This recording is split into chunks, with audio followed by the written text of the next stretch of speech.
प्यारे बच्चों, आज की क्लास में आप सभी का स्वागत है। मैं राजेंद्र कुमार चौधरी, प्रवक्ता, राजकीय इंटर कॉलेज कासमपुर, बहादुराबाद, हरिद्वार से हूँ। आज की जो हमारा टॉपिक है वो कक्षा 10 विषय विज्ञान अध्याय 12 के विद्युत के संबंध में हम जानेंगे। इस संबोध के उपरांत जो बच्चे हैं वो विद्युत धारा आदि के संबंध में जान सकेंगे। परिपथ क्या होता है, कैसे इसको जोड़ा जाता है, परिपथ आदि के बारे में भी जान सकेंगे। साथ ही अभ्यास के जो प्रश्न हैं उनके बारे में भी हम यहाँ पर चर्चा करेंगे। आइए शुरू करते हैं। विद्युत धारा। हम वायु तथा जल धारा से परिचित हैं। हम जानते हैं कि बहते हुए जल से नदियों में जल धारा बनती है। इसी प्रकार यदि विद्युत आवेश किसी धातु चालक में से प्रवाहित होता है तब हम कह सकते हैं कि चालक में विद्युत धारा है।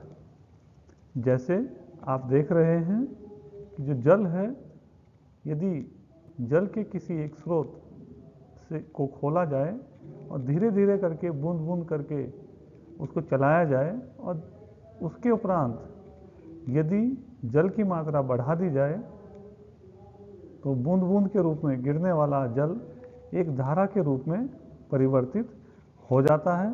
इसी प्रकार जब किसी चालक से हम आवेश को प्रवाहित करते हैं तो वो भी इसी प्रकार सतत रूप से चलने लगता है, वो भी एक धारा के रूप में चलता है।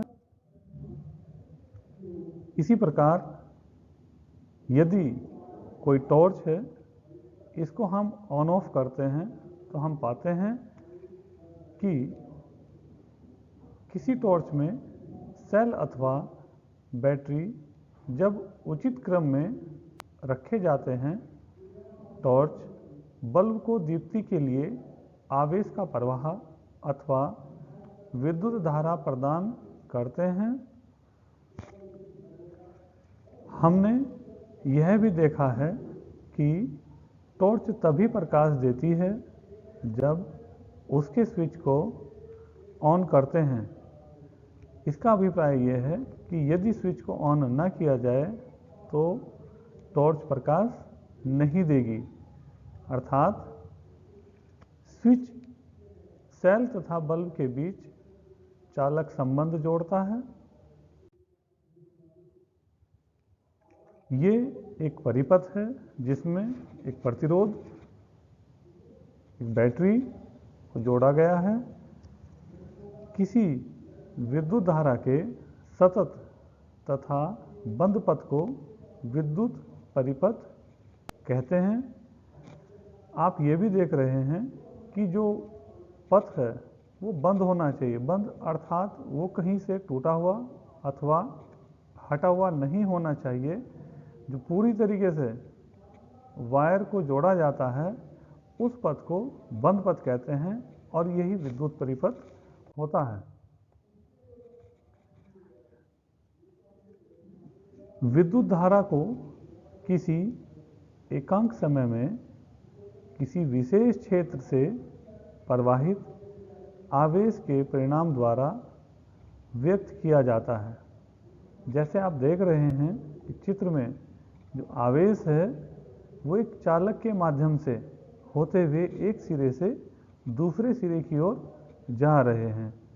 इसका मतलब ये हुआ कि एकांक समय में जितना आवेश एक सिरे से दूसरे सिरे की ओर प्रवाहित होता है उसके जो परिणाम है उसी को आवेश के रूप में, विद्युत धारा के रूप में व्यक्त किया जाता है। दूसरे शब्दों में विद्युत आवेश के प्रवाह की दर को विद्युत धारा कहते हैं।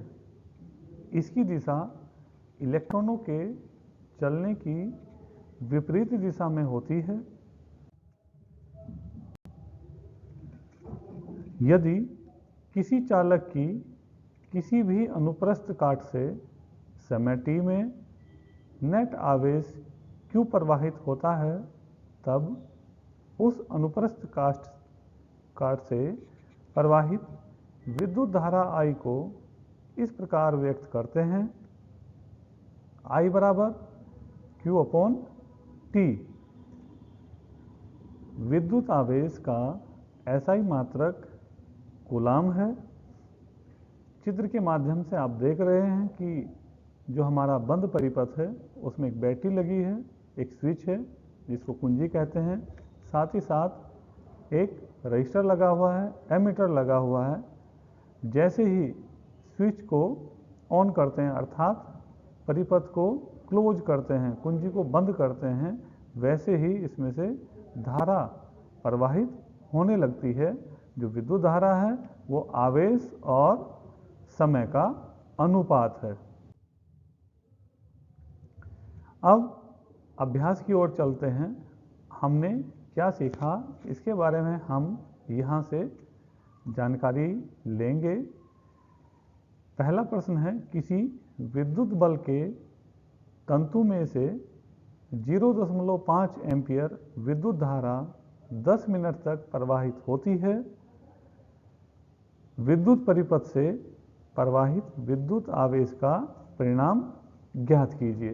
अर्थात इस प्रश्न में आपको विद्युत धारा दी गई है और साथ ही साथ समय दिया गया है और हमें निकालना है विद्युत आवेश का परिणाम। पूर्व में जो आपने पढ़ा, जो सूत्र आपको यहाँ पर बताया गया है, उस सूत्र के माध्यम से उपरोक्त दोनों मान सूत्र में रखने पर विद्युत आवेश के परिमाण की मात्रा ज्ञात कर सकते हैं। प्रश्न संख्या 2, 12 वोल्ट विभवांतर के दो बिंदुओं के बीच 2 कूलाम आवेश को ले जाने में कार्य किया जाता है।